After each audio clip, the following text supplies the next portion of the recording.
Bem-vindos! Hoje a gente vai mergulhar numa palavra que parece simples, né? Todos. Mas vamos ver como ela pode abrir assim um universo de interpretações, principalmente em textos complexos como os bíblicos. O material que a gente tem aqui é uma análise bem focada nisso, sabe? Usa essa palavra todos para questionar algumas leituras teológicas. Nossa missão aqui é entender como é importante ler com cuidado, olhar o contexto. A fonte que a gente analisou, ela alerta para um risco, o de forçar o texto a concordar com o que a gente já acredita. O autor chama isso de exegese. É o contrário da exegese, que seria buscar o sentido original mesmo. O interessante é como a gramática de uma palavrinha comum, como todos, vira argumento num debate teológico grande sobre salvação e tudo. Bora investigar isso. Então, o argumento principal da fonte é esse. Todos nem sempre significa tipo cada ser humano existente. O texto critica leituras talvez um pouco apressadas, sabe? Ou muito influenciadas por doutrinas já estabelecidas, o que ele chama de religião de segunda mão. Nesse cenário, qual a importância da hermenêutica? Bom, a fonte define a hermenêutica como sendo a ciência e a técnica para a gente conseguir entender o texto, né? Buscando o sentido real dele. E o ponto crucial que ela traz é a diferença entre exegese e exegese. Exegese é tirar o significado do texto seguindo as regras, o contexto. Já a exegese seria o contrário, colocar significados no texto, significados que não estavam lá originalmente. O fascinante para a fonte é notar como muitas traduções ou interpretações podem acabar pendendo mais para exegese, né? Às vezes refletindo mais as crenças de quem está traduzindo ou interpretando do que uma busca, digamos, isenta pelo sentido original. Tem até uma menção lá sobre a origem da palavra ligada ao deus Hermes, mas é mais uma curiosidade etimológica mesmo, não é o foco. Entendi. E é justamente essa distinção que a fonte usa para analisar a palavra todos, certo? O estudo de caso principal deles, pelo que vi, é uma passagem bem conhecida lá em Romanos, capítulo 10, versículos 12 a 18. Como é que as diferentes palavras gregas para todos são interpretadas ali, segundo essa análise? É, a análise é bem detalhada assim. Eles pegam o verso 12, por exemplo. A primeira vez que aparece todos, a fonte cita o grego pantão. Eles argumentam que se refere a Deus ser senhor sobre todas as categorias de pessoas. No contexto ali, judeus e gregos. Ou seja, não significaria que cada indivíduo de todas as etnias seria salvo automaticamente, mas que Deus é senhor sobre todos os grupos. Ah, tá. Faz sentido a distinção. E continua no mesmo verso? Continua. Ainda no verso 12, tem outra palavra para todos: pantas. Essa, segundo a fonte, se refere à totalidade de um grupo específico, aqueles que invocam a Deus.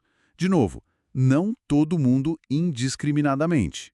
E aí, no verso 13, a expressão todo aquele, que vem do grego pés, significaria cada pessoa que de fato invocar. Isso estabeleceria uma condição para a salvação, entende? Não uma garantia universal. A fonte até conecta isso com outras passagens, como João 1, versículos 11 e 12, e a sequência dos versos seguintes, 14 e 15, reforça essa lógica. Para invocar, precisa crer, para crer, precisa ouvir, para ouvir, precisa de pregação, e para pregação, alguém tem que ser enviado. É uma cadeia. Ok, deixa eu ver se peguei a lógica da fonte.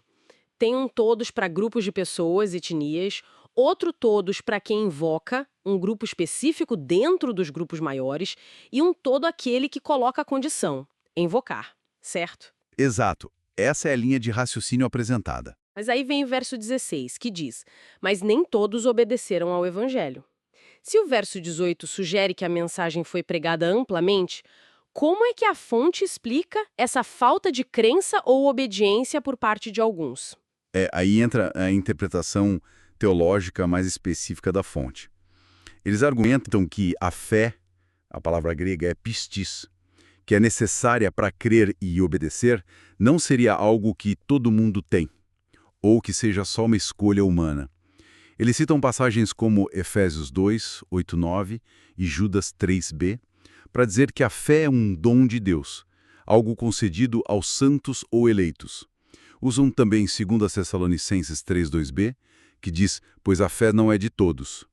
E interpretam Mateus 13, aqueles versículos 13 a 15, como uma indicação de que alguns ouvem a mensagem, mas não entendem ou não creem, porque nessa visão não lhes foi dado essa capacidade de crer. Nossa, isso muda bastante a perspectiva, né? Com certeza. Levanta questões importantes sobre a relação entre a mensagem ser oferecida e a capacidade de alguém realmente recebê-la, aceitá-la. Pelo menos essa é a perspectiva que a fonte defende. E a conclusão que o material tira disso é que essa leitura meio que tira o protagonismo do ser humano na salvação, sabe?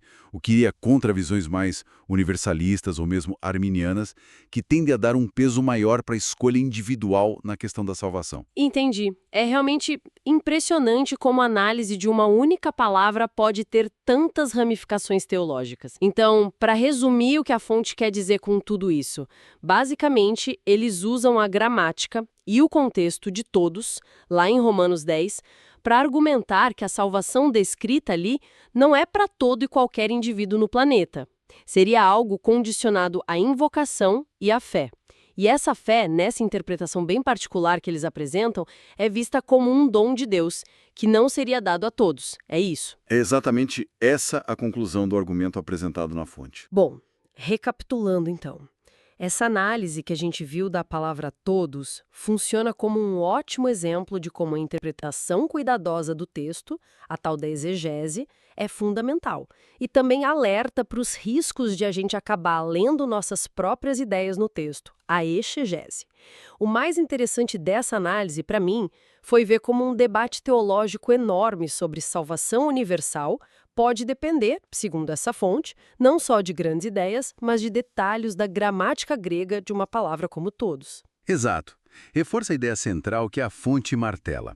A necessidade de prestar muita atenção no contexto, na gramática, na intenção original do texto. A fonte até menciona um princípio que eles consideram chave na hermenêutica bíblica, que as escrituras devem interpretar a si mesmas, e ressalta que, nessa visão, o texto bíblico está a serviço da vontade divina, e não de agendas humanas ou de instituições, sejam elas quais forem. Pensando nisso tudo, se a análise detalhada de uma palavra tão comum como todos pode mudar tanto a forma como a gente entende um texto com tanto peso histórico e cultural, fica uma reflexão, né?